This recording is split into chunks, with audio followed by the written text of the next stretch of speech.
So earlier, when I asked you what was sound meditation, you started off with mentioning a few instruments that you use in this technique. So tell us, how do these instruments help in evoking calmness and relaxation? As you asked that how does it help in relaxation and calmness, I already talked about how it starts the relaxation process in the body in terms of the self-healing mechanism. Now, how do we activate using these sound instruments?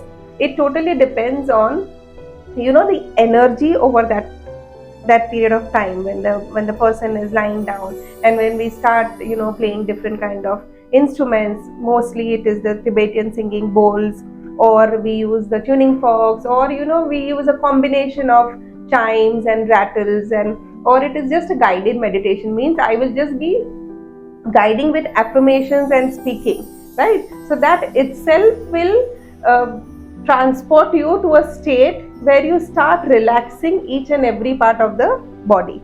Fine. Once you are done with those things, either you will sleep, or even if you are in a heightened arousal state, the sound, the energies are still helping you because it is reaching your cells, right? I am sure that you have experienced it many times, and you can now make the difference, because the first time when you would have experienced it, you would have not been connected to it so much. But as you keep on taking it, you basically, I mean, the body also is like, it knows that it has to relax when you hear these kind of sounds, right? So that is the whole basis of doing sound meditation, and that's why I just mentioned that it has to be done repetitively.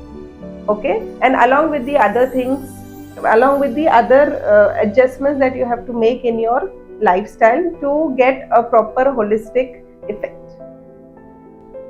So, can you share an affirmation, or your favorite affirmation rather, that best complements the holistic nature of sound meditation? See, Ajab, usually for sound meditation, what I want usually people to do is to be present in the moment, to experience it, completely, and to have the benefits fully.